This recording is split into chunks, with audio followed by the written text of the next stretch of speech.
ती थोर माणसं ज्या वेळेला जीवाच्या आकांताने येऊन आमच्याशी सांगतात, तेव्हा माझी एक नैतिक जबाबदारी आहे, तुमची वाटचाल चुकीची नाही, तुम्ही बरोबर आहात. आणि मला जास्त जरी तुमच्याकरता काही करता नाही आलं, गेल्या 40 वर्षाची अनुभूती तुमच्या पारड्यात घालेल, सांगेल की महाराज परब्रह्म आहे, हयात आहे. तुमच्यावर किती जरी संकट आलं ते महाराज ते निवारण करणार आहेत, एवढं तुम्हाला सांगतो. आणि मग मला सांगा मंडळी, एवढा 100% गॅरंटीचा परमात्मा तुमच्या पाठीशी असताना काय करायचं बोला, तुम्ही ठरवा. कारण आली देवदैवतांचा सध्या फार चलती का नाम गाडी हो गया है. देऊळ म्हटलं की लगेच तिथे दारूचे गुत्ते सुरू झालेत, मोठ्याल्या जत्रा सुरू झाल्यात. जत्रा झाल्या म्हणजे काय होतं तुम्हाला माहिती आहे, मी कशाला बोलू. म्हणून आजच्या कार्यक्रमाचा मुख्य विषय स्वामी महाराज हा असेल. आणि काल आपण जी थोडक्यात थोडं एक सुतोवाच केलं की महाराजांच्या कार्याची, अवताराची, ध्येय धोरणाची आणि त्यांनी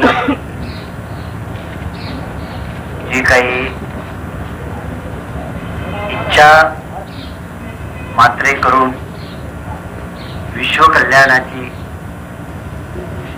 जी एक कार्यवाही आरंभलेली आहे. महाराज समाधिस्थ झालेले नाहीत, अवतार संपवलेला नाही. त्यामुळे आजही महाराज पूर्वीपेक्षा जास्त काम करतायत. अशाबद्दलच एक आपल्यापुढं प्रस्तावना किंवा एक माझे मोडके तुडके विचार तुमच्या पुढे मांडले होते. कळत न कळत काल जे या मार्गातली विचारवंत माणसं आहेत, गेली 10-15 वर्ष जे या मार्गाने वाटचाल करले आहेत, मीच त्यांना बरेचदा असं सांगितलेलं आहे की महाराज 100-107 वर्षापूर्वी, 109 वर्षापूर्वीच अक्कलकोटला समाधिस्थ झाले. याच्यात मला जर महाराजच कळले नाही तर मी तरी काय करायचं. आणि मी अजूनही असं काही छातीला हात लावून सांगत नाही की मला महाराज कळलेत म्हणून. कारण देव कळणं हे सोपं आहे, साधू संत कळणं हे पण सोपं आहे. एखादा वीरपुंग, एखादा कलावंत, एखादा मुत्सद्दी, एखादा योद्धा हे तितकंच दुरापास्त नाही. आपण त्याला समजू शकतो, उमजू शकतो. परंतु आमच्या सर्व आर्यांनी, ऋषींनी, सगळ्या धर्मग्रंथांनी परब्रह्माबद्दल मात्र असे स्पष्ट आदेश दिलेले आहेत की बाबा परब्रह्म आम्हाला कळलेलं नाही. वेदांनी सुद्धा नेती म्हणजे आम्ही जाणू शकत नाही, आम्ही जाणू शकत नाही असं पाना गणित कंठरावाने सांगितलंय.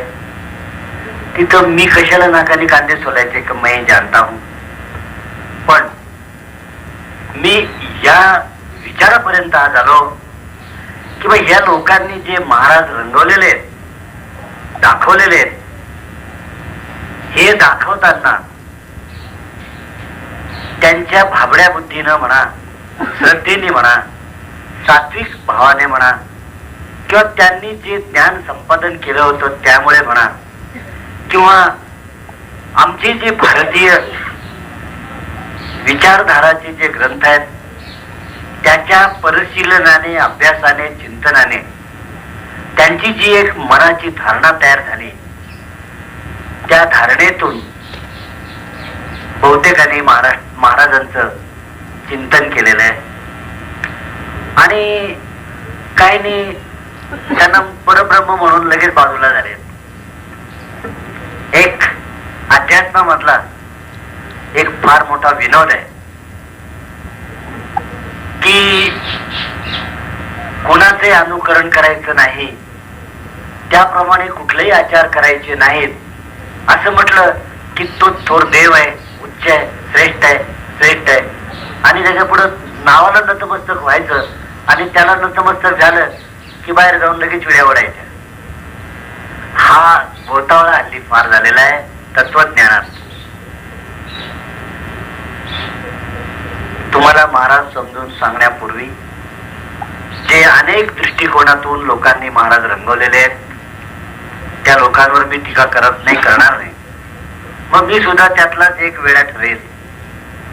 तुम्ही आज माझं म्हणणं ऐकून घ्याल, पण ज्या वेळेला तुमची सतत एक बुद्धी तिचा तुम्ही वापर कराल तरच म्हणाल की हा सुद्धा एक त्यातलाच भाग आहे.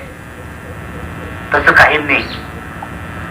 उठसूट परब्रह्म म्हटलेलं आहे आणि ज्यांनी परब्रह्म म्हटलेलं आहे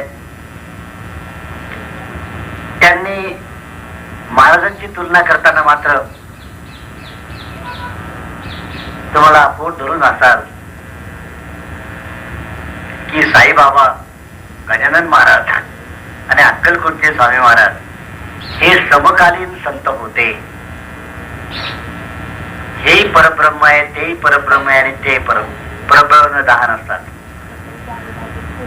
त्यामुळे काय झालं, मला साईबाबाबद्दल आदर आहे, गजानन महाराजांबद्दल आदर आहे, पण तुम्ही ज्या वेळेला भाबडेपणाने सगळ्यांनाच एका मापात आणि एका माळेमध्ये गोवता त्यावेळेला आपल्या मूर्खपणामुळे, अज्ञानामुळे किंवा अधुऱ्या ज्ञानामुळे आपण न कळत त्या एका थोर शक्तीवर अन्याय करतो असं मला वाटतं.